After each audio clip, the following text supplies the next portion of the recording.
약속된 시간이 되었습니다. 다 같이 일어나셔서 살아계신 하나님께 예배로 나아가시겠습니다.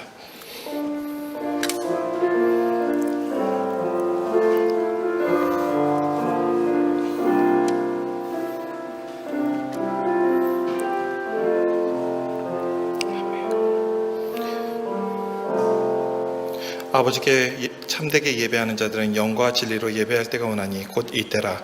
아버지께서는 자기에게 이렇게 예배하는 자들을 찾으시느니라. 하나님은 영이시니 예배하는 자가 영과 진리로 예배할지니라. 예배받으시기에 합당하신 하나님께 사도신경으로 우리의 신앙을 고백하겠습니다. 나는 전능하신 아버지 하나님 천지의 창조주를 믿습니다. 나는 그의 유일하신 아들 우리 주 예수 그리스도를 믿습니다. 그는 성령으로 잉태되어 동정녀 마리아에게서 나시고 본디오 빌라도에게 고난을 받아 십자가에 못 박혀 죽으시고 장사된 지 사흘 만에 죽은 자 가운데서 다시 살아나셨으며 하늘에 오르시어 전능하신 아버지 하나님 우편에 앉아 계시다가 거기로부터 살아있는 자와 죽은 자를 심판하러 오십니다. 나는 성령을 믿으며 거룩한 공교회와 성도의 교제와 죄를 용서받는 것과 몸의 부활과 영생을 믿습니다. 아멘.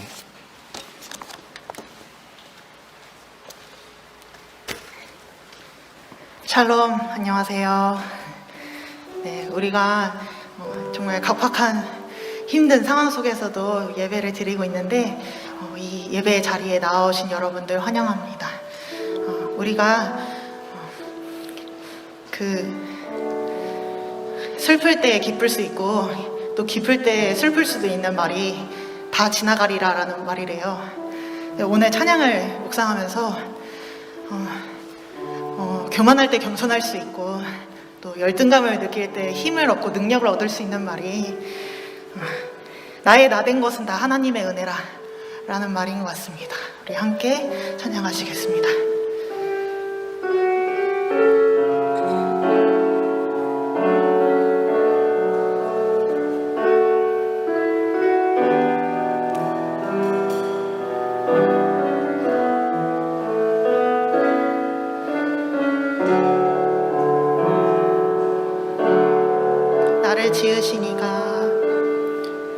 나를 지으시니가 하나님, 나를 부르시니가 하나님, 나를 보내시니도 하나님, 나의 나된 것은 다 하나님 은혜라. 나의 달려갈 길 다 가도록 나의 마지막 꿈 다 하도록 나로 그 십자가 품게 하시니 나의 나된 것은 다 하나님 은혜라. 한량없는 은혜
나의 가는 길, 나의 가는 길, 주님 인도하시네. 그는 보이지 않아도 날 위해 일하시네. 주 나의 인도자, 항상 함께 하시네. 사랑과 힘 베푸시며 인도하시네. 인도하시네. 나의 가는 길, 나의 가는 길, 주님 인도하시네.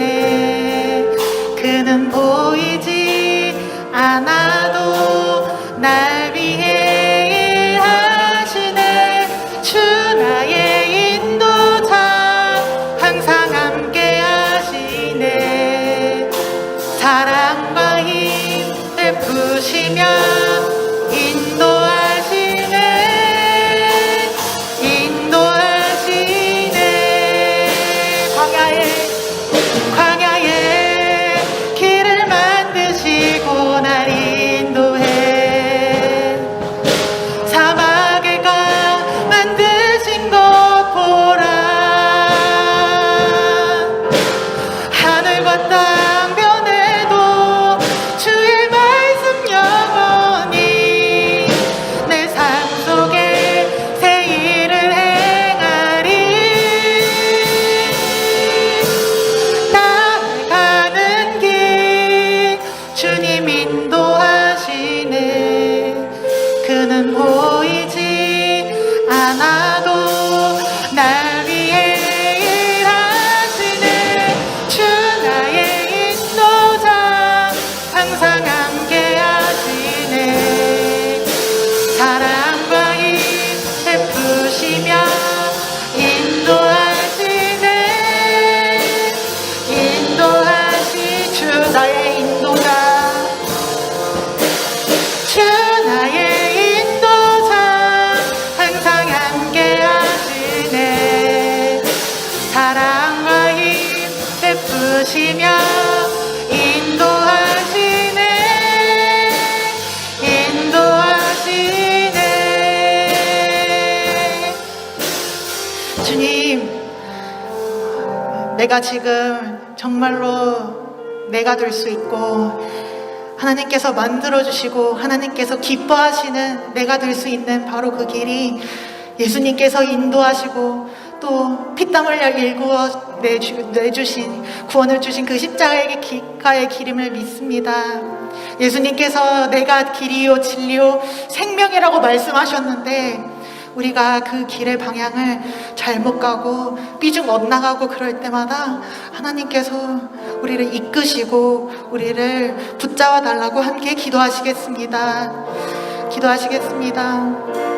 하나님, 내가 나 될 수 있게, 내가 하나님께서 정말 비전을 품으시고 또 진정한 내가 될 수 있도록 거듭나게 해주시고 이끌어주시는 바로 그 길을 가려고 합니다. 그런데 우리는 바로 앞길이 보이지가 않습니다. 우리가 삐죽 엇나갈 때마다 또 다른 길로 편승하려고 할 때마다 우리를 붙들어주시고 우리를 예수님의 십자가의 그 길로 인도하여 주시옵소서. 주님, 우리가 생명이 아니라 죽음의 길을 가려고 할 때, 우리가 빛이 아니라 어둠으로 행하려고 할 때, 세상의 가치관에 따라서, 세상의 판단과 세상의 비교에 따라서 우리를 판단하려고 할 때마다 하나님께서 우리를 지켜주시고 하나님의 가치관으로, 하나님의 시선으로 우리를 바라볼 수 있도록 주님 인도하여 주시옵소서. 하나님, 우리를 하나님의 자녀로 하나님의 길로 가게 하여 주시옵소서. 붙들어주세요. 우리 청년들 하나님께서 축복하시고 하나님 인도하여 주시옵소서.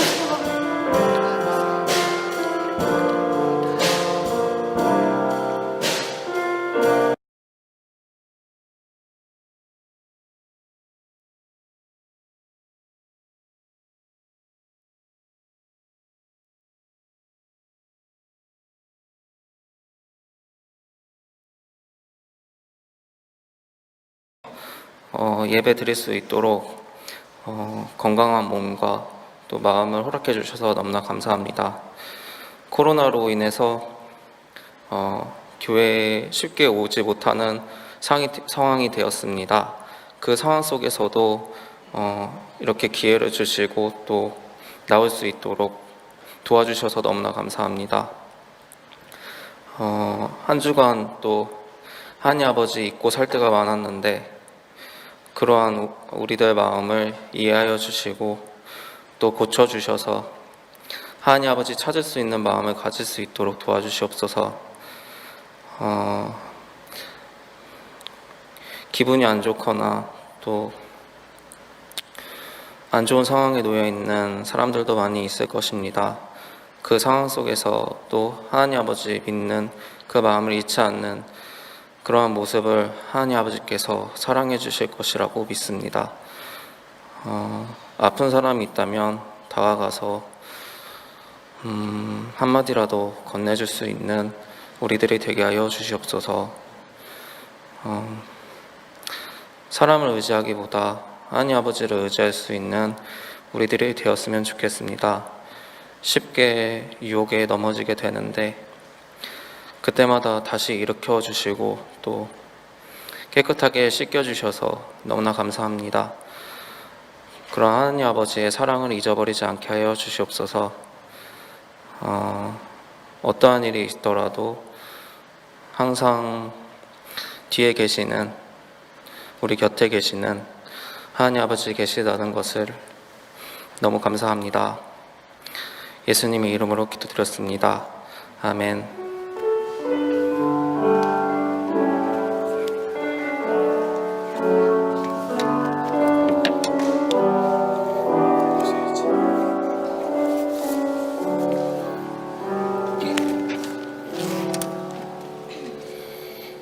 이 시간 서로 축복하는 시간입니다. 옆에 사람과 이렇게 인사할까요? 하나님은 당신을 사랑하십니다. 네, 같이 찬양하겠습니다.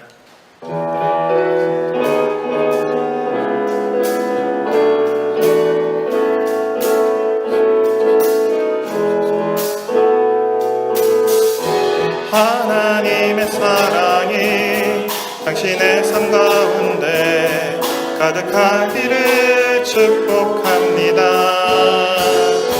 하나님의 은혜가 우리 가운데 가득하길 기도합니다. 한 번 더 할까요? 하나님의 사랑이 당신의 삶 가운데 가득하기를 축복합니다. 하나님의 은혜가 우리 가운데 가득하길 기도합니다. 아멘. 네, 오늘 광고 말씀드리겠습니다. 12시 50분부터 오프라인 온라인으로 예배는 계속 송출되고 함께 각자 자리에서 주님께 드려진 예배를 드리시길 간절히 기원합니다. 헌금은 여기 계좌번호가 또 나가는데요. 이 계좌번호를 통해서 내셔도 되고요.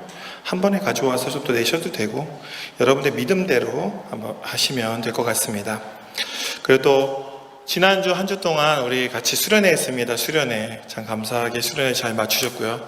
정말 감사합니다. 제가 너무 걱정했던 게 나 혼자 줌하고 있으면 어떡하지 했는데 매일 봉사해 주신 우리 예진 자매님하고 또 우리 영수 자매님 그리고 오늘 개근상 상장 만드셨나요? 아까 전에? 아직 못 만들었어요? 괜찮아요. 그 상장을 그냥 뽑지 말고 이미지로 만들어서 보내는 하여튼 그렇습니다. 정말 잘 나와주셔서 협조해 주셔서 너무 감사하고요. 중간에 또 강의해 주신 우리 부장님도 감사드립니다. 그리고 이제 다음 주부터 지금 코로나 확산 때문에 우리 지금 예배를 청년부는 최소 인원으로 온라인으로 예배를 드릴 예정입니다. 그래서 아까 전에 제가 공지를 했는데 그 예배 담당하는 자들 위주로 해서 담당하는 분들 위주로 해서 찬양팀 최소 인원 그리고 기도자 그리고 그리고 방송하실 분 한 분 이렇게 해서 10명 미만으로 최소 인원으로 모여서 같이 예배를 드리고 다른 분들은 이제 온라인으로 좀 드리시는 쪽으로 지금 많이 심각하다 그래요. 근데 우리가 좀 솔선수범을 해서 좀 그런 부분들에 본이 되어야 되지 않겠나 그래서 부장님하고 아까 전에 우리 회장님하고 다 같이 이야기했는데 그런 식으로 진행을 하게 될 겁니다. 다음 주에 제가 오늘 또 목사님께 보고하고 공지사항을 다시 올릴 텐데 거기에 따라서 많이 협조해 주시고, 제일 중요한 거는 어느 자리에 있든지 우리는 예배자의 삶을 사는 겁니다. 이 마음 잊지 말고 어디 계시나 또 혹시 또 예배 못 드린다 하더라도 예배자의 삶을 꼭 사셨으면 좋겠습니다. 자, 오늘 말씀 보겠습니다. 오늘 말씀은 사도행전 21장 7절에서 16절까지 말씀입니다. 사도행전 21장 7절에서부터 16절 말씀이에요. 제가 봉독하겠습니다. 두로를 떠나 항해를 다 마치고 돌레마이에 이르러 형제들에게 안부를 묻고 그들과 함께 하루를 있다가 이튿날 떠나 가이사랴에 이르러 7 집사 중 하나인 전도자 빌립의 집에 들어가서 머무르니라. 그에게 딸 넷이 있으니 처녀로 예언하는 자라. 여러 날 머물러 있더니 아가보라 하는 한 선지자가 유대로부터 내려와 우리에게 와서 바울의 띠를 가져다가 자기 수족을 잡아매고 말하기를, 성령이 말씀하시되 예루살렘에서 유대인들이 이같이 이 띠 임자를 결박하여 이방인의 손에 넘겨주리라 하거늘, 우리가 그 말을 듣고 그곳 사람들과 더불어 바울에게 예루살렘으로 올라가지 말라 권하니, 바울이 대답하되 여러분 어찌하여 울어 내 마음을 상하게 하느냐. 나는 주 예수의 이름을 위하여 결박당할 뿐 아니라 예루살렘에서 죽을 것도 각오하였노라 하니, 그가 권함을 받지 아니하므로 우리가 주의 뜻대로 이루어지이다 하고 그쳤노라. 이 여러 날 후에 여장을 꾸려 예루살렘으로 올라갈새 가이사랴에 몇 제자가 함께 가며 한 오랜 제자 그브로 사람 나손을 데리고 가니 이는 우리가 그의 집에 머물려 함이라. 아멘. 우리가 제일 오해하는 것이 우리의 대적이 누군지, 우리 주적이 누군지 알아야 됩니다. 그리스도인의 주적은 누굽니까? 절대 사람이 아닙니다. 그리스도인의 주적은 바로 이 세상에 있는 죄입니다. 우리는 죄와 싸우는 사람이지 사람과 싸우는 건 사람이 아닌 것을 우리는 꼭 명심해야 됩니다. 이 땅에서 그리스도인으로 살아간다는 것은 정말 힘든 일입니다. 세상의 가치관과 다른 하나님의 가치관으로 살아가기 때문입니다. 하나님의 가치관으로 또 살아간다는 것은 곧 하나님 말씀에 순종하며 살아간다는 것인데, 이것은 뭐냐면 세상의 모든 악과 대적하며 살아간다는 것을 의미합니다. 그리스도인에게 하나님만이 오직 선이고 하나님이 없는 것은 악입니다. 그래서 이렇게 기독교는 계속 우리가 신명기, 창세기, 출애굽기, 레위기 말씀 계속 보면서 뭐냐면 기독교는 극단적으로 배타적인 종교입니다. 예수 그리스도 외에는 아무것도 인정하지 않습니다. 근데 이게 오해하면 안 됩니다. 그렇게 정말 그리스도인으로 살아간다는 것은 온 세상과 투쟁하며 살아가는 것과 마찬가지입니다. 그런데 이 투쟁에서 중요한 것은 이 싸움처럼, 일반적인 사람들이 이 세상에 사는 싸움처럼 사람과 싸우는 것이 아닙니다. 법과 제도와 이데올로기를 비롯해서 이 세상을 구성하고 있는 인간에 의해 만들어진 모든 악한 시스템과 싸우는 것이 바로 그리스도인입니다. 여기서 중요한 것이 있습니다. 이 싸움은 또 결코 파괴적이거나 폭력적인 싸움이 아닙니다. 예수 그리스도께서 십자가에서 보여주신 생명을 건 사랑의 투쟁입니다. 배타적이지만 타인에게 강요하지 않습니다. 우리의 무기는 뭐냐면 사랑이기 때문입니다. 이 투쟁의 무기는 사랑입니다. 사랑으로 상대방의 마음을 감동시켜서 그 죄악으로 단단하게 얼어붙어 있는 그 마음을 녹이고 그 안에 복음을 심는 것, 참된 구원의 씨앗을 심는 것이 바로 그리스도인들이 가는 길입니다. 이 투쟁은 상대방이 하나님께로 돌아올 때까지 포기하지 않고 그들에게 하나님 안 믿으면 지옥 가라고 얘기하는 게 아니라 삶으로 사랑하며 실천하는 겁니다. 그들을 협박하거나 위협하거나 우리 것이 옳으니까 너 우리 안 따르면 안 되라고 이야기하는 것이 아니라 내 목숨까지 걸고 그들에게 사랑을 하는 겁니다. 마침내 자신의 목숨까지도 내어줄지도 모르는 그런 투쟁이 바로 이 사랑의 투쟁입니다. 이 싸움의 근원이 누구냐면 이 싸움의 대상이 바로 죄이기 때문입니다. 우리는 죄의 근원과 싸우기 때문에 그래요. 세상에 죄의 노예로 붙들려 살아가고 있는 그 사람들을 구원하기 위해서 생명까지도 걸고 버리는 싸움이 바로 그리스도인의 이 땅에서의 살아가는 삶입니다. 죄의 노예로 이 땅에서 실현된 지옥, 현실 지옥에 살아가는 자들을 하나님께서 불쌍히 여기셔서 그들을 구원하기 위해 그 아들의 생명까지 내어주기로 작정하셨습니다. 하나님의 이와 같은 계획에 예수님께서는 전적으로 순종하셨고 이 땅에 사랑하는 자기 백성들을 위해 예수님께서는 십자가에서 피를 흘리셨습니다. 우리는 그 본을 따라 살아가는 것, 이것이 바로 그리스도인입니다. 그렇기에 그리스도인으로 살아가는 것은 정말 어렵습니다. 오늘 말씀은 바울의 죽음을 예고하고 있습니다. 바울이 가이사랴에 있을 때 이런 예언의 말씀을 들었습니다. 당신이 예루살렘에 올라가면 결박되어서 이방인들의 손, 곧 로마로 붙들려 갈 것입니다. 그리고 이 말의 뒤에는 뭐가 있냐면 당신은 그곳에서 죽게 될 것입니다도 들어있습니다. 이 예언의 말씀에 주변 동역자들이 붙듭니다. 바울한테 울면서 가지 말라고 합니다. 제발 가지 않으시면 안 되겠습니까? 제발 가지 마십시오. 근데 바울도 이 사실을 이미 알고 있었습니다.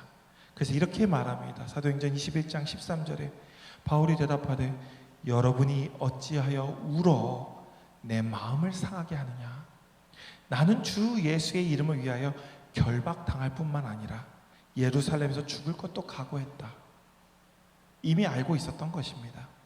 그는 이미 가면 잡힐 걸 알았지만 복음을 전하기 위해서 그는 그 길을 가야만 했습니다. 예수님 본인도 십자가에 달려 죽을 것을 이미 알고 계셨어요.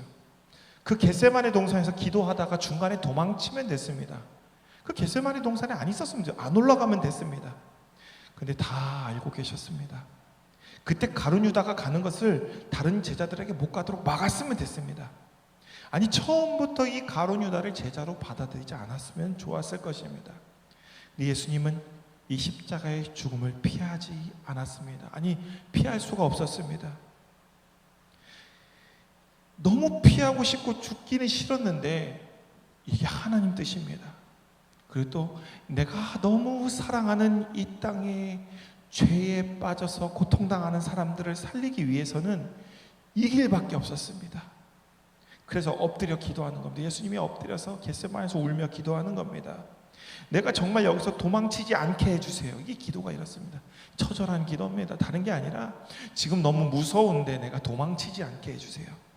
너무 무섭고 여기서 도망가고 싶은데 제발 내가 여기서 견디고 마지막까지 주님께서 나를 여기서 하나님께서 나에게 이 모든 것들을 이 하나님의 그 역사가 이루어지는 그 순간까지 내가 순종하고 마지막까지 견딜 수 있는 힘 주십시오. 그렇게 밤새 기도한 겁니다. 어떻게 죽을지도 알고 계셨습니다. 그리고 그것이 얼마나 고통스러운지도 알고 있었습니다. 정말 도망치고 싶으셨을 겁니다. 그러나 하나님의 뜻을 이루기 위해서 이 땅에 죄로 결박된 그 사랑하는 사람들을 죄로부터 자유하게 하기 위해서 예수님은 그 길을 걸어가십니다. 그러면서 얘기하십니다. 이제 너희들은 결코 죄의 노예가 아니다. 너희들은 이제 죄로부터 자유할 수 있다. 내가 바로 그 본을 보이겠다. 너희도 나를 따르라.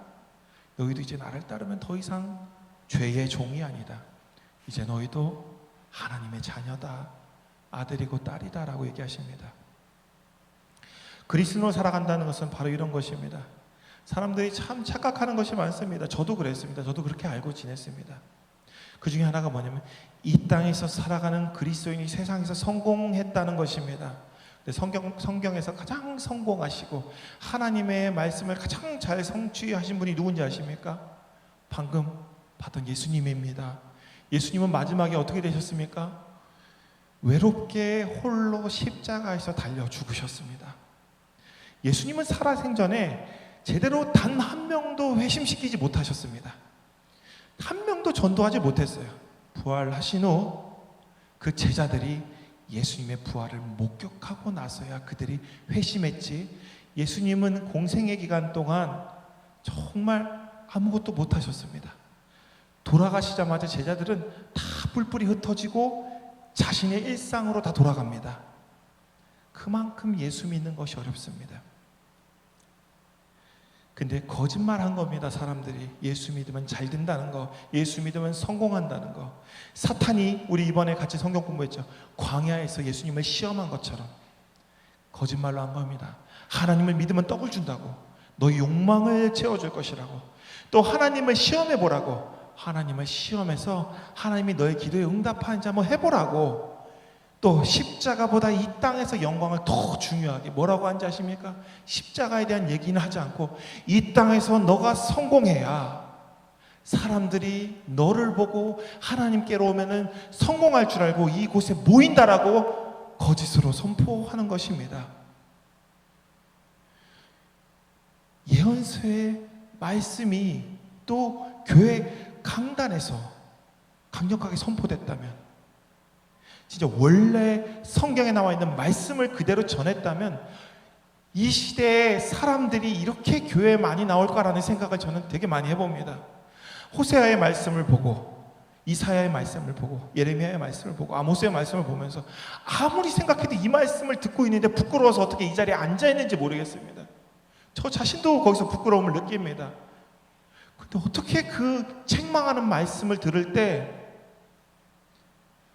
거기에 앉아서 그걸, 그렇기 때문에 예언서의 말씀이 강단에서 잘 선포되지 않습니다. 그 말씀이 선포되면 사람들이 도망칠 테니까, 듣기 싫어 떠날 테니까. 예수님께서 선포한 그 말씀들, 너희 가난한 자는 복이 있다라고 얘기하는 그 말씀이 온전히 전하면 사람들이 불편해서 도망칩니다. 그러니까 자꾸 마음이 가난하다고 얘기합니다.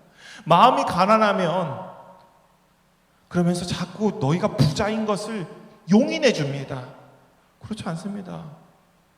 마음이 가난한데 어떻게 세상적으로 부자가 되겠습니까?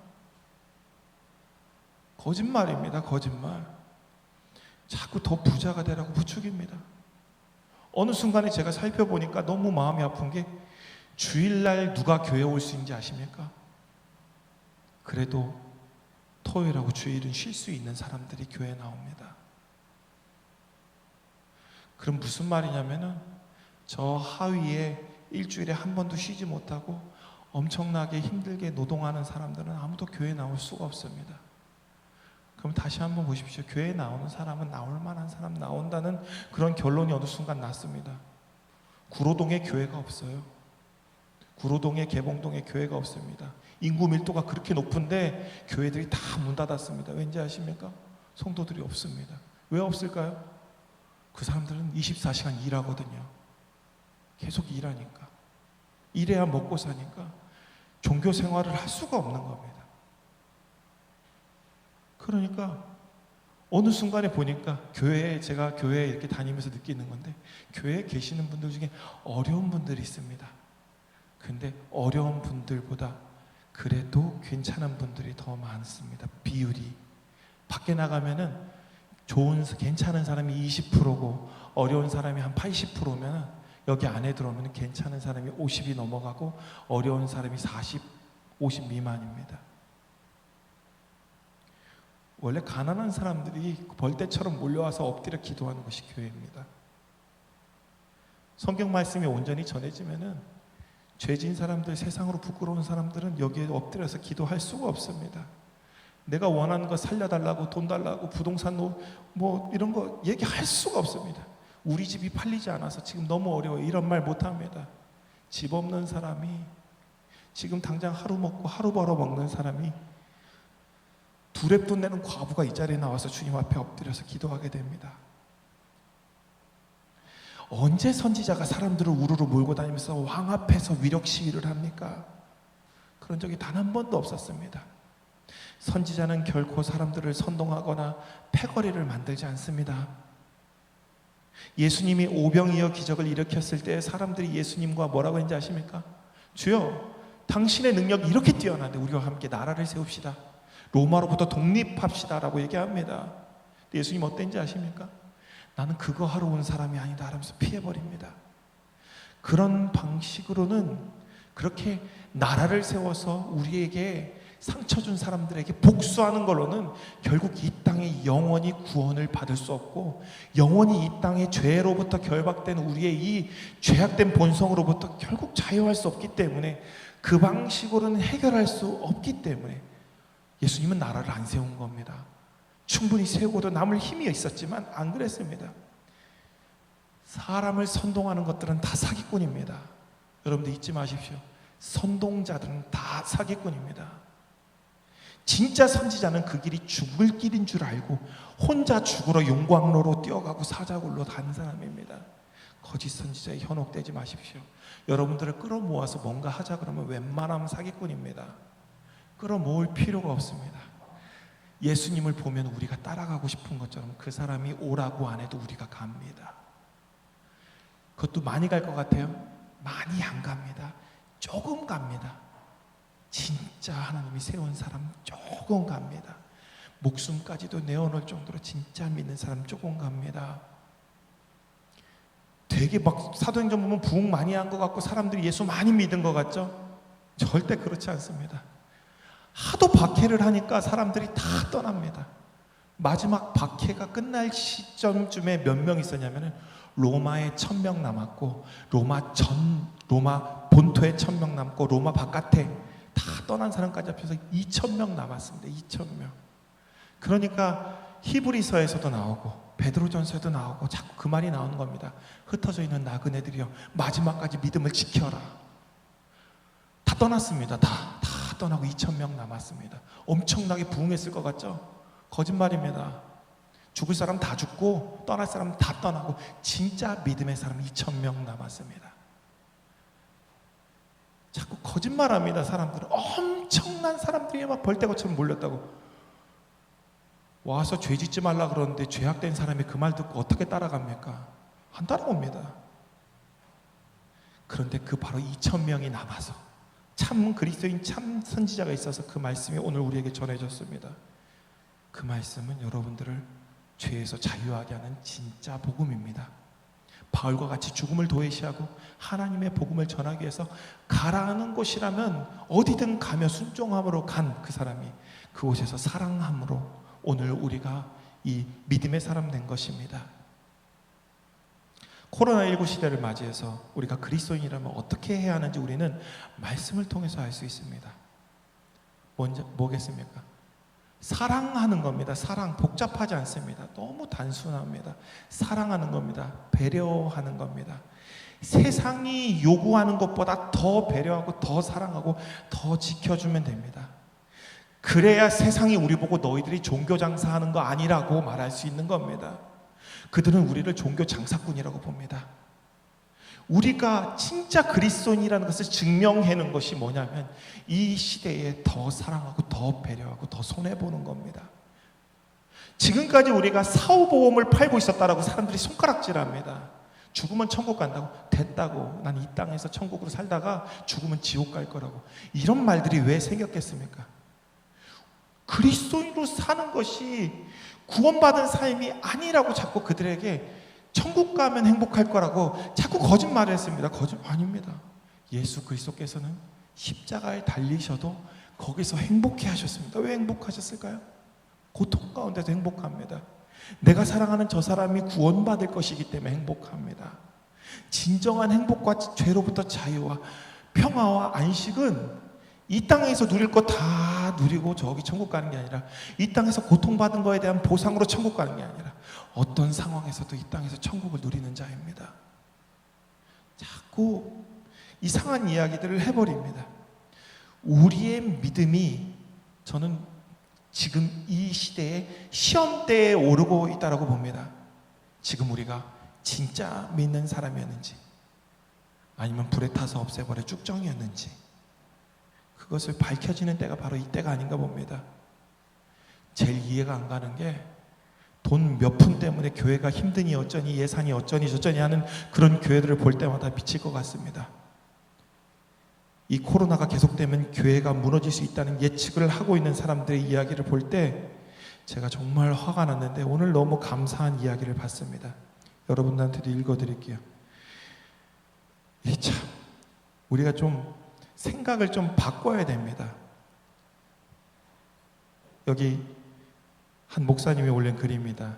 예배당이 없어지는 씨앗교회. 씨앗교회는 곧 예배당이 없어집니다.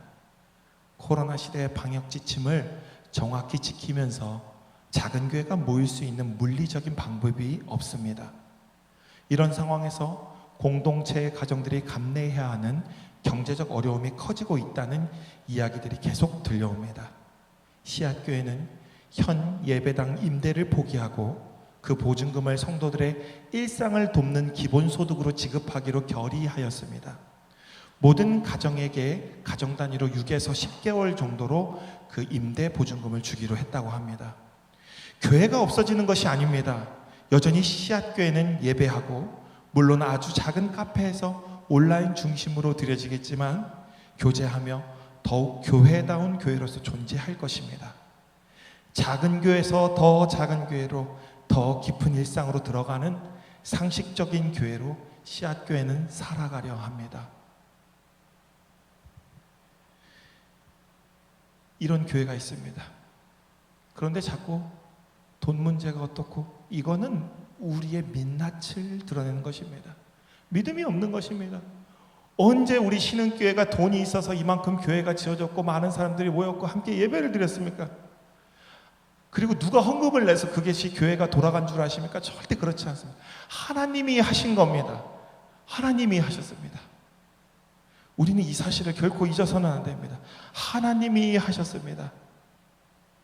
지금까지 교회가 하나님의 은혜로 하나님의 사역을 감당했던 것은 내가 헌금한 게 아니고 내가 헌금할 수 있도록 나의 삶과 모든 것들을 지켜주신 하나님께서 하신 겁니다.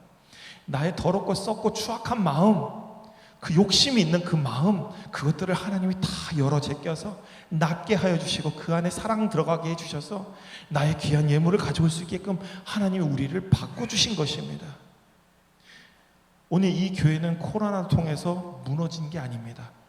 다시 살아나는 교회고, 지금 이 시대에 뭐가 어떻고 그러면서 정부가 우리를 어떻게 하고 그러면서 막 불평불만하는 그런 교회는 무너질 교회입니다. 무너질 교회는 얼른 무너지는 것이 좋습니다.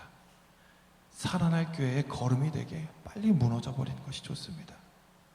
우리가 배타적이어야 되는 것, 그것은 예수 그리스도를 향한 믿음뿐입니다.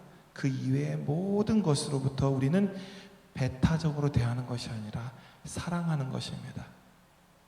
예수 믿으라고 끊임없이 가서 강요하는 것이 아니라 예수 그리스도의 사랑으로 사랑을 계속하고 그의 마음이 녹아야 됩니다. 진짜 그리스도인이 되려면 끌어안혀서 교회에 앉혀놓는다고 되는 게 아니라 앉혀놓는 것은 아무런 효과가 없습니다. 그 사람에게 내가 끊임없이 예수 그리스도의 사랑으로 돌보고 그 사람에게 예수 그리스도의 사랑을 보여줬을 때 그 마음이 녹고 그 마음 안에 예수 그리스도의 복음의 씨앗이 들어가 그가 그리스도인 되는 겁니다. 사랑으로 세상을 바꾸는 것이지 위력이나 누군가를 강제함으로는 결코 세상은 바뀌지 않습니다. 그러니까 예수님이 오병이어 때 사람들이 나라를 만들자고 했을 때 도망쳐버린 겁니다. 야, 그걸로는 해결이 안 되기 때문에 사랑으로 세상을 바꾸는 겁니다. 그런 힘으로 세상을 바꾸는 것은 세상이 하는 일입니다. 세상의 제도나 법이 그런 일을 합니다. 그런 사람이 만든 법에는 한계가 있습니다. 그 법에는 하나님이 관여하는 것이 아니라 사람의 뜻과 욕망이 반영되기 때문입니다. 전에 말씀드렸죠. 왜 왕을 세워달라고 그랬죠? 부자들이 자신의 재산을 지키기 위해서 왕을 세워달라고 했습니다. 이 시대의 법들은 대부분 그런 것으로 만들어집니다. 누군가의 욕망이 반영됩니다. 누군가의 필요가 반영됩니다. 그러나 하나님의 법은 다릅니다. 사랑은 무한합니다.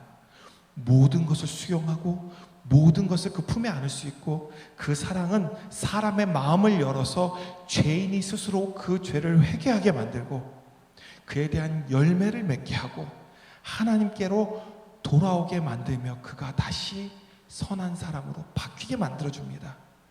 세상의 법은 죄인을 만들고 그 죄를 따라 형벌을 주고 평생 죄인 만들어 낙인을 찍어버리지만 하나님의 법은 죄인을 불러 회개하게 만들고 죄인을 의인 만듭니다. 그 어떤 무기보다 가장 강력한 무기 하나님께서 우리에게 주셨는데 그게 뭐냐면 바로 예수 그리스도의 사랑입니다. 이 힘은 바꾸지 못할 것이 없는 힘입니다. 오늘 바울은 그것을 경험한 사람입니다. 그런 경험을 한 바울에게 하나님께서 가라 하시니까 그 길을 순종하며 갑니다. 죽으러 가는 길이지만 그 길에서 희망을 발견합니다. 구원을 발견했고 내가 받은 그 구원이 저 사람도 받게 하는 것이 내가 사랑하는 하나님의 뜻이기 때문에 내가 사랑하는 하나님의 뜻을 가지고 내가 받았던 그 구원의 기쁨을 저 사람에게 가서 전하는 것입니다. 내 삶으로, 그에게 사랑으로 그의 마음을 여는 것입니다. 그래서 전에도 계속 얘기했지만 구원에 대한 확실한 경험이 여러분들에게 꼭 필요합니다.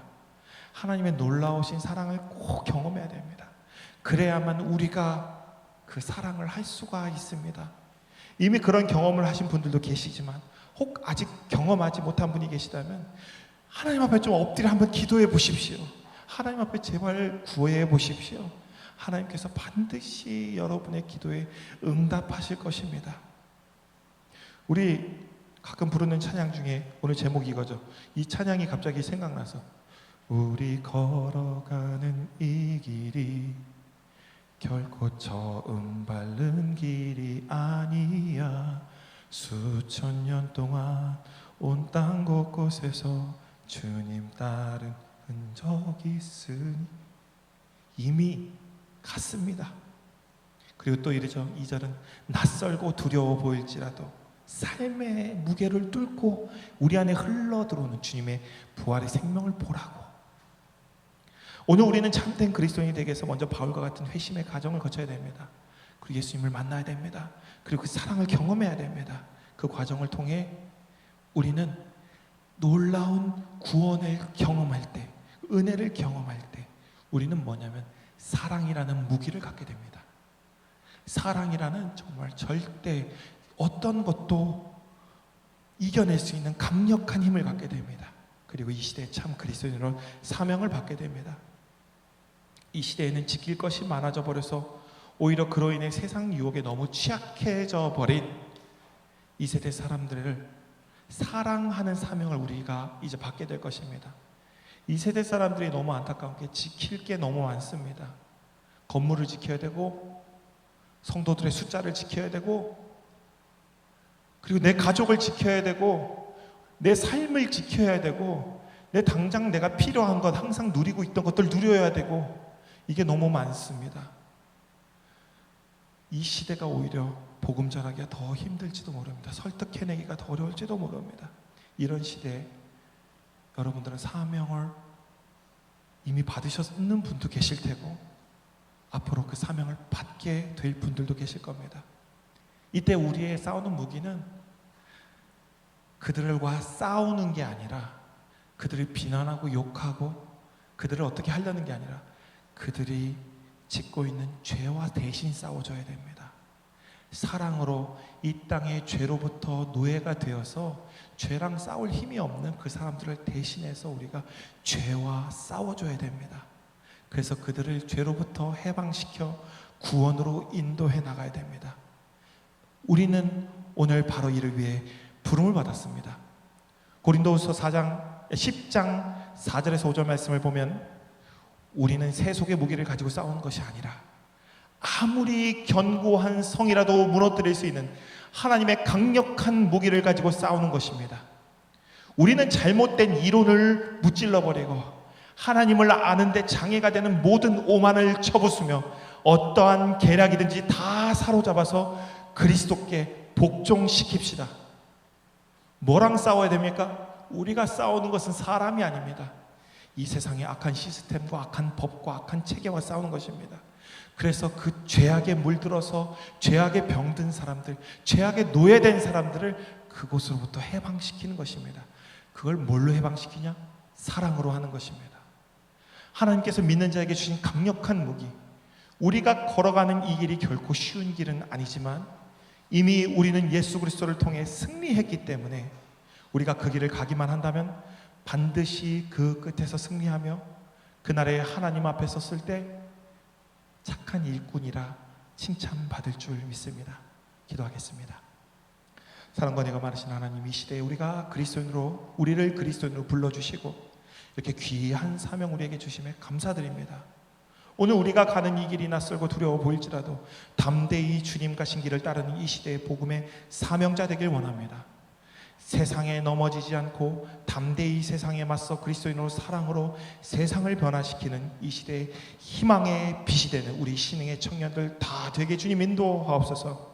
우리 청년들의 마음을 넓게 하여 주시고 그 넓은 마음으로 많은 사람들을 사랑으로 품어내는 예수 그리스도를 닮은 예수 그리스도의 마음을 가진 우리 귀한 청년들 다 되게 인도하여 주시옵소서. 우리 청년들의 앞길에 주님께서 구름 기둥과 불 기둥으로 인도하여 주시고 때마다 바위에서 물을 내시사 우리 청년들이 가는 길마다 걸음마다 지켜주시고 이들이 아브라함의 복을 주셔서 우리 청년들을 통해 열방이 주께로 돌아오는 놀라운 역사가 나타날 수 있도록 주님 인도하옵소서. 주께서 붙들어 주시며 싸움을 우리 주 예수 그리스도 이름으로 기도드립니다. 아멘. 다 같이 일어나